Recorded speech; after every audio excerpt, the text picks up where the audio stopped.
ప్రియమైన దేవుని పిల్లలారా, మీ అందరికీ ఈ ఉదయకాంతి సమయంలో మరొకసారి నా హృదయపూర్వకమైన వందనాలు అందరికీ తెలియజేసుకుంటున్నానండి.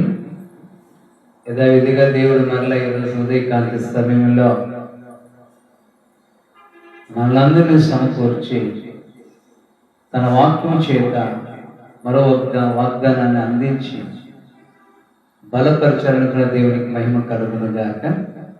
ఎలా ఉన్నారు? బాగున్నారా? అందరూ సంతోషంగా ఆనందంగా ఉన్నారని నేను నమ్ముచూ ఉన్నాను.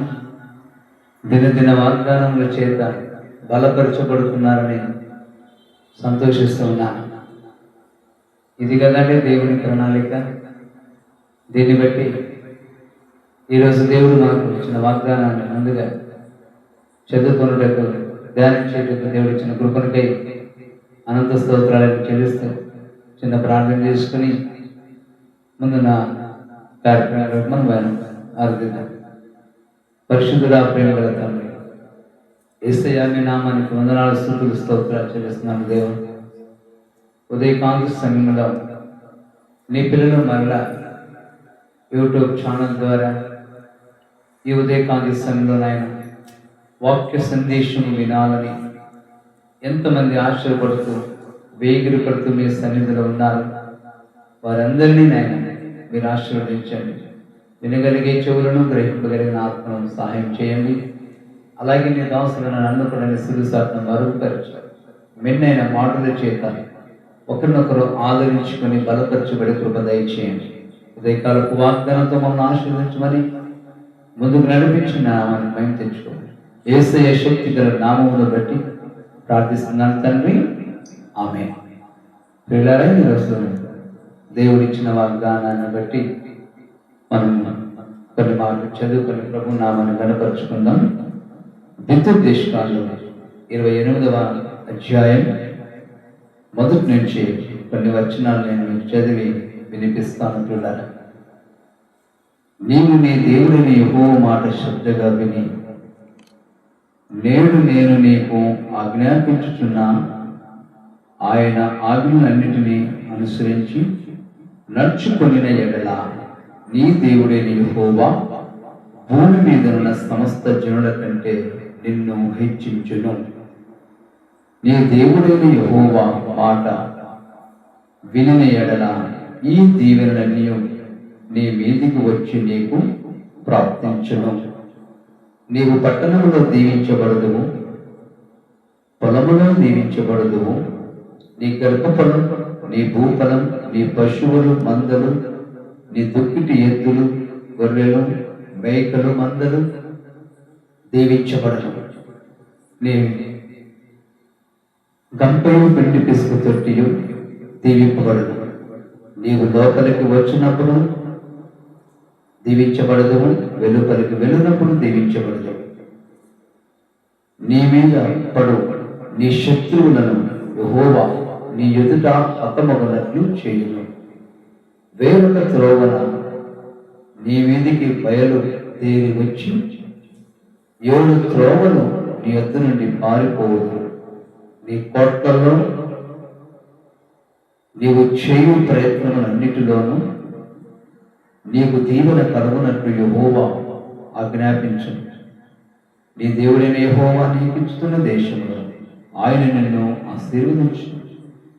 నీవు నీ దేవుడైన యెహోవా ఆజ్ఞ అనుసరించి ఆయన మార్గములలో నడుచుకొనిన ఎడల యెహోవా నీకు ప్రమాణం చేసినట్లు ఆయన తనకు ప్రతిష్ఠంగా నిన్ను స్థాపించును. భూజనులందరూ యెహోవా నామమును నీవు పిలువబడుట చూచి నీకు భయపడదురు. మరియు యెహోవా నీకు ఇచ్చదనని నీ పితరులతో ప్రమాణం చేస్తున్న దేశమును యెహోవా నీ గర్భఫల విషయములోను, నీ పశువుల విషయములోను, నేల పంట విషయములోను నీకు సమృద్ధిగా మేలు కలుగును. యెహోవా నీ దేశమందు వర్షము దాని కాలమందు కురిపించును. నీవు చేయు కార్యములంతటినీ ఆశీర్వదించునుగాక. ఆకాశము తన మంచి ధననిధి తెరిచెను, నీవు అనేకులకు అప్పు ఇచ్చెదవు కానీ అప్పు చేయవు. నేను నీకు ఆజ్ఞాపించుతున్న మాటలన్నిటిలో దేని విషయములోనూ కుడికి గాని ఎడమకు గాని తొలగి అన్య దేవతలను అనుసరింపక వాటిని పూజింపకయు ఉన్న ఎడల నీవు అనుసరించి నడుచుకున్నవలనని నేడు నీకు ఆజ్ఞాపించుతున్న నీ దేవుడైన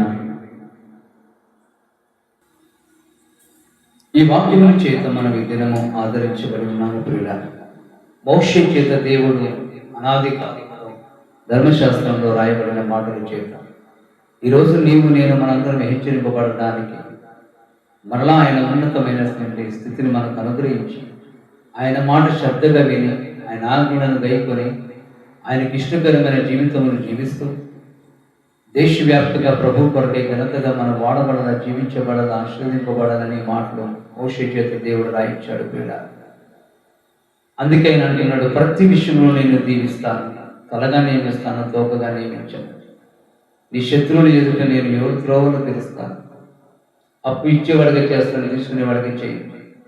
భూమి మీద సమస్త దేవుని కంటే నేను అధికంగా ఇచ్చేస్తాను. నీకున్నవన్నీ కూడా నేను ఆశ్రయిస్తాను. మోషే ద్వారా దేవుడు ఇశ్రాయేలు ప్రజలకు వాగ్దాన రీతిగా ఈ మాటలు రాయబడడం, వారికి ప్రకటించడం జరిగినది.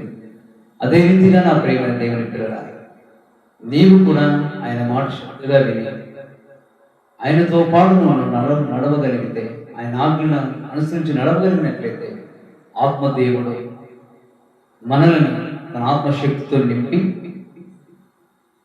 ఈ ఉదయకాంతపు ఈ వాగ్దానంతో మనల్ని బలపరచాలని, ఆశీర్వాదకరంగా చేయాలని మాటలను మనకు లాలించాడు. ప్రియుడ, ఈ వాగ్దానంతో మనము నడుచుకున్నట్లయితే ఇశ్రాయేలు ప్రజలను దేవుడు మోషే ద్వారా దీవించినట్లు మనం కూడా దీవించబడాలని ఆయన ప్రణాళిక. ఏ ఒక్కరు కూడా ఆయన మాటను అనుగ్రహింపక నడవడానికి వీల్లేదు. దైవ జనాంగము దేవునికి లోపడేవారిగా, దేవుని మాటను గైకొనేవారుగా, దేవునితో కలిసి నడిచేవారుగా, జీవించేవారుగా మనం ఉంటే ఈ దీవెనల నుంచి మనకు ప్రాప్తిస్తాయని మోషే ద్వారా దేవుడు మాట్లాడి ఉన్నాడు. కనుక నా ప్రియమైన వారు, ఇంకా ఎవరైనా దేవుని మహిమకు దూరమే ఉంటే, దేవుని అనుగ్రహానికి దూరమే ఉంటే, ఆశీర్వాదాలకు దూరమే ఉంటే దయచేసి త్వరపడి ఆయనకు మీరు దగ్గర, ఆయన సన్నిధిని నిందారాహితులై, ఆయన సన్నిధిని హత్తుకొని ఆశీర్వాదాలకు పాత్రలే జీవించాలని ఆశపడుతున్నారు. ఈ మాటలతో ఉదయకాంతి సమయంలో దేవుడు నన్ను ఆశీర్వదించును గాక. దేవుని చిత్తమైతే రేపు ఉదయం మరలా మనం వాగ్దానానికి ఎదురు చూసి ఆ వాగ్దానంలో కలుసుకొని ప్రభు నామని మరొకసారి మనందరం తలుచుకుందాం. ఆనందంగా దేవునికి మహిమ కలుగును గాక. ఈ చిన్న మాటలతో దేవుడు మనల్ని బలపరిచినందుకు ఆత్మదేవునికి కృతజ్ఞత ఆస్తులు చేస్తున్నాను. మంచి చిన్న ప్రార్థన. పరిశుద్ధుడా, ప్రేమ నామాన్ని పొందన ద్వితీయోపదేశకాండం 28వ అధ్యాయం మొదటి నుంచి కొన్ని వచనం చదివి ఆయన నీ కృపకై వేచున్నాం. నీ పిల్లలు ఎంతమంది వినియోగించుకున్నారో, వినగలిగారో, యూట్యూబ్ ఛానల్స్ సబ్స్క్రైబర్స్ అందరూ కూడా మీరు దీవించండి. రెండంతలుగా మీరు ఆశ్రయించమని ప్రార్థన చేయగలుగుతున్నా. భూమి సమస్త జీవుల కంటే అందరూ నేను హెచ్చిస్తున్నాను. ఎవరు ఈ రాత్రి నీ యొక్క ఉదయకాంతంలో నీ వాక్యం పాటిస్తున్నారో, ఎవరు ప్రభు నీకు సరెండర్ అవుతున్నారు, ఎంతమంది నేను అంగీకరిస్తున్నారో వాళ్ళందరినీ, వారి కుటుంబాన్ని, వారి పిల్లల్ని, వారి సంఘాన్ని, వారి జీవితాన్ని అభివృద్ధిపరచండి, ఆశీర్వదించండి. ఆత్మకార్యం తెలిసి నామాన్ని మేము తెచ్చుకున్నాం. యేసయ్య శక్తి గల నామంలో ప్రార్థించి పొందుకొని ఉన్నాము తండ్రి, ఆమేన్. మంచిది ప్రియుల అందరికీ కూడా ప్రభు నామం సార్ నా వందనాలు తెలియజేస్తూ ముగించుకుంటున్నాను. దేవుడు మిమ్మల్ని దీవించిన గాక. God bless you. మంచిది.